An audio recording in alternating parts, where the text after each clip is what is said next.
આત્મદર્શનની ક્રિયાનું થોડું પણ આચરણ જન્મ મરણના મહાન ભયથી ઉદ્ધાર કરનારું છે.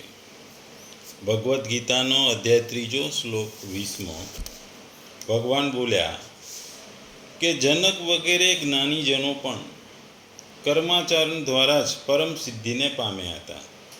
તેથી લોક સંગ્રહને જોતા પણ કર્મ કરવાને જ યોગ્ય છે, અર્થાત તારા માટે કર્મ કરવું એ ઉચિત છે. બીજા શબ્દોમાં કહીએ તો કે જનક જેવા રાજાઓએ માત્ર નિત્ય કર્તવ્ય કરવાથી જ સિદ્ધિ પ્રાપ્ત કરી હતી. માટે સાધારણ જન સમુદાયને શિક્ષિત કરવા માટે પણ તારે કર્તવ્ય કર્મ કરવું જોઈએ. અહીં કહેવાનો અર્થ છે કે જનક જેવા સર્વ રાજાઓ આત્મ સાક્ષાત્કારી હતા. તેથી તેઓ વેદોક્ત કર્મ કરવા બંધાયેલા ન હતા. તેમ છતાં સામાન્ય જનતાને ઉદાહરણ પૂરું પાડવાના ઉદ્દેશથી તેઓએ પોતાના બધા જ નિત્ય કર્તવ્ય કર્મ કરતા રહ્યા. જનક સીતા માતાના પિતા તથા ભગવાન શ્રી રામના સસરા હતા. ભગવાનના એ પરમ ભક્ત હોવાને કારણે તેમની સ્થિતિ દિવ્ય હતી, પરંતુ તેઓ મિથિલાના રાજા હોવાથી તેમને તેમના પોતાની પ્રજાને નિત્ય કર્તવ્ય કર્મ કેવી રીતે કરવા તે અંગે પોતાના ઉદાહરણ દ્વારા બોધ આપવાનો હતો. ભગવાન કૃષ્ણ તથા તેમના સનાતન સખા અર્જુનને કુરુક્ષેત્રમાં યુદ્ધમાં લડવાની કશી જરૂર ન હતી, પરંતુ જ્યારે સુલેહની વાટાઘાટો નિષ્ફળ જાય છે ત્યારે હિંસા જરૂરી બને છે. એવો બોધ જનસાધારણને આપવા માટે તેમણે યુદ્ધ કર્યું. કુરુક્ષેત્રના યુદ્ધ પૂર્વે યુદ્ધ નિવારવા માટે પણ પૂર્ણ પુરુષોત્તમ પરમેશ્વરે સર્વ પ્રયાસ કર્યા હતા, પરંતુ સામેના પક્ષના દુરાગ્રહ હતો અને એના કારણે યુદ્ધ અનિવાર્ય બની ગયું હતું. એટલે ભગવાનનું કહેવાનું મતલબ છે, જો આમ જનક રાજાની ઘણા એવું કહે છે, પરંતુ જન્મદાતાને જનક કહે છે. યોગ જ જનક છે, તમારા સ્વરૂપને જન્મ આપે છે, પ્રગટ કરે છે. યોગ વડે સંયુક્ત પ્રત્યેક મહાપુરુષ જનક છે, એ અહીં કહેવાનો અર્થ છે. ઘણા લોકો એ જનકને જનક રાજા તરીકે ઓળખે છે કે ભગવાનના ઉપદેશથી કાળ સુધી રાજા જનકની જેમ લોકો મમતા, આસક્તિ, કામના વગેરેનો ત્યાગ કરી માત્ર પરમાત્માની પ્રાપ્તિના હેતુથી કર્મ કર્યા હતા. એવા અશ્વપતિ, ઈક્ષ્વાકુ, પ્રહલાદ, અંબરીશ વગેરે મહાપુરુષો તરફ ભગવાને અહીં ઈશારો કર્યો છે. આગળના શ્લોકમાં ભગવાને કહ્યું હતું કે ફળની ઈચ્છા વગર મનુષ્ય પરમાત્માને પામે છે. જો કર્તવ્ય કર્મ કરે તે પણ ફળની ઈચ્છા વગર, તો મનુષ્ય પરમાત્માને પામે છે. તે વાતને જ પ્રમાણોથી સિદ્ધ કરવા અહીં જણાવવામાં આવ્યું છે કે પૂર્વકાળમાં જનક આદિ મુખ્ય મહાપુરુષો પણ આસક્તિ રહિત કર્મો વડે પરમ સિદ્ધિ મેળવી શક્યા હતા. અને અભિપ્રાય એવો છે કે આ સુધી ઘણા બધા મહાપુરુષો, એ જૂના નહીં નવામાં પણ કેટલાક, આજના જમાના પણ ઘણા બધા, આજ સુધી ઘણા બધા મહાપુરુષો મમતા, આસક્તિ અને કામનાનો ત્યાગ કરી કર્મ વડે પરમાત્માને પામી શક્યા છે. આધુનિક જમાનામાં આપણે મીરાબાઈ અને નરસિંહ મહેતાના ઉદાહરણો આપણે જોયેલા છે. તુકારામ ને બધા પણ ઘણા બધા છે. પરમાત્માની પ્રાપ્તિ માત્ર એક જ સ્વતંત્ર અને નિશ્ચિત માર્ગ છે, અને આ એ છે કે કર્મ કરવાના, અને તે પણ ફળની આશા વગર. આસક્તિ રહિત કર્મોનું જે અંતઃકરણ શુદ્ધ થાય છે, મનની શુદ્ધિ થાય છે, આત્માની શુદ્ધિ થાય છે. તેથી પરમ કૃપાળુ પરમાત્માનું આપણને જ્ઞાન મળે છે, અને કર્મયુક્ત મુનિ તત્કાળ પરમાત્માને મેળવે છે. તેથી અહીં આસક્તિ રહિત કર્મોને પરમાત્માની પ્રાપ્તિ માટેનો દરવાજો કહો કે દ્વાર કહેવામાં આવે છે. સૃષ્ટિ સંચાલનને સુરક્ષિત રાખવું, તેની વ્યવસ્થામાં કોઈ અવરોધ ના આવે તેવી રીતે વર્તવું અને તેને સહાયક થયું બાબતોને લોક સંગ્રહ કહેવાય છે. અભિપ્રાય એવો છે કે બધા જ પ્રાણીઓનું ભરણ પોષણ, રક્ષણ, દાયિત્વ એ મનુષ્ય ઉપર છે. એટલે પ્રાણીઓ અને પશુ પક્ષી બધા આવી ગયા. એમના રક્ષણ અને પોષણની જવાબદારી મનુષ્ય છે. મનુષ્ય ઉપર છે. તેથી પોતાના વર્ણ, આશ્રમ, સ્વભાવ અને પરિસ્થિતિ પ્રમાણે દરેકે પોતાના કર્મ કરવાનું અને યોગ્ય આચરણ કરી બીજાના લોકોને આદર્શોથી દુર્ગુણથી દૂર કરી સ્વધર્મમાં પ્રવૃત્ત કરવા એ જ લોક સંગ્રહ છે. અહીં લોક સંગ્રહને લક્ષ્યમાં રાખીને પણ અર્જુનને કર્મ કરવા જરૂરી છે તેમ જણાવવા માગે છે ભગવાન જણાવવા માગે છે કે એવો ભાવ વ્યક્ત કરે છે કે કલ્યાણ ઈચ્છનારો મનુષ્ય પરમ શ્રેય પરમેશ્વરની પ્રાપ્તિ માટે તો આસક્તિ રહિત થઈને કર્મ તો કરવું જ પડે અને કર્મ કરવું એ જ ઉચિત છે. કર્મ તો કરવું જ પડે, પરંતુ તે સિવાય લોકસંગ્રહ નિમિત્તે પણ મનુષ્ય માટે કર્મ કરવું યોગ્ય છે.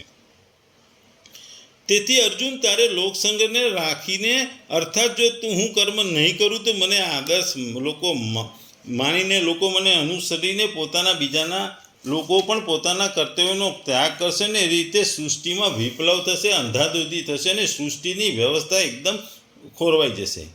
તેથી સૃષ્ટિની વ્યવસ્થા સુરક્ષિત રાખવા માટે પણ કર્મ કરવા જોઈએ એમ ધારીને પણ કર્મ કરવા એ યોગ્ય ગણાય. કર્મનો ત્યાગ કરવો એ તારા માટે કોઈ યોગ્ય નથી. કારણ કે અર્જુને બાણ મૂકી દીધું, મેદાનમાં રથમાં બેસી ગયો હતો. એટલે ભગવાને આ બધું કહેવું પડ્યું કે ભાઈ તારું કર્તવ્ય કર્મ છે, તું કર્મ નહીં કરે તો તારી જોડે તારી પાછળ આવેલા તારા ભાઈ ભાંડુઓ પણ લડવા માટે તૈયાર નહીં થાય. એટલે પાંડવની સેનામાં અંધાધૂંધી સર્જાઈ જશે. અંધાધૂંધી સર્જાશે એટલે બધું નુકસાન થશે, વિપ્લવ થશે. પાંડવની સેનામાં જ અંદર ઓહાપો થઈ જશે. એટલે તારે અર્જુન તારું જે કર્તવ્ય કર્મ છે એ ક્ષત્રિયનું છે અને વર્ણ અનુસાર ક્ષત્રિય છે અને ક્ષત્રિયનું કર્મ તારે કરવાનું છે. અને તારે ક્ષત્રિય માટે નહીં પણ આ ધર્મનું યુદ્ધ છે એના માટે પણ કરવાનું છે અને બીજા લોકો પણ તારી સાથે યુદ્ધમાં લડવા તૈયાર થાય એ માટે પણ તારે કરવાનું છે. તારા કર્મને જોઈને બીજા તારા જેવો કર્મ કરશે એના માટે પણ તારે કર્મ કરવું જરૂરી છે. એટલે તું જો અહીંયા રણ મેદાનમાં બેસી જઈશ, કાયર થઈને બેસીશ તો બીજા ઉપર એની એ જ અસર થશે. બીજા પણ કાયર થઈને બેસી છે. એના કરતાં તું તારું કર્તવ્ય કર્મ કર તો બીજા બધા સેનાના લોકો તારા ભાઈ બંધુઓ પણ તેમના કર્તવ્ય કર્મ કરશે.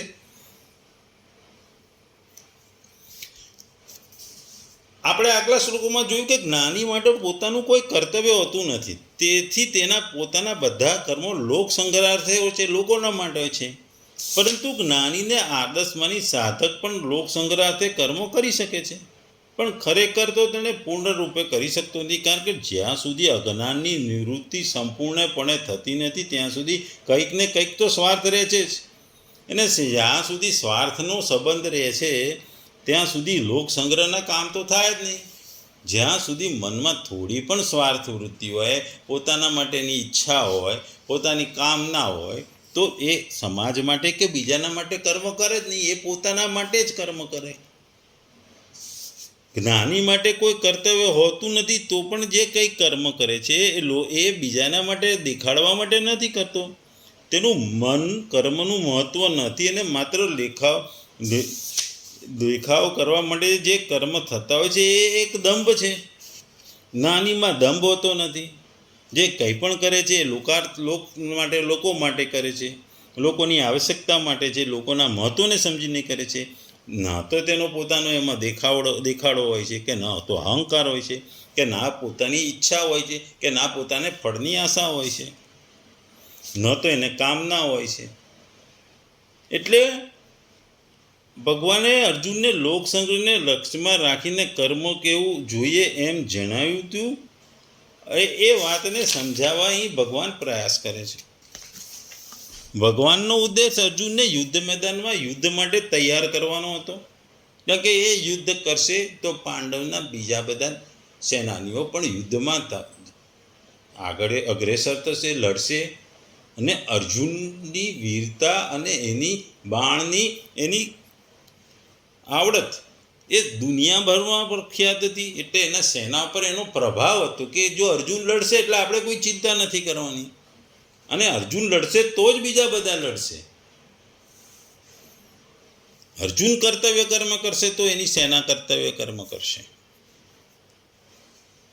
એટલે અહીં કર્મયોગની વાત કરી છે. એટલે કે કર્મયોગ તો બહુ જૂનો છે, બહુ પુરાતન છે.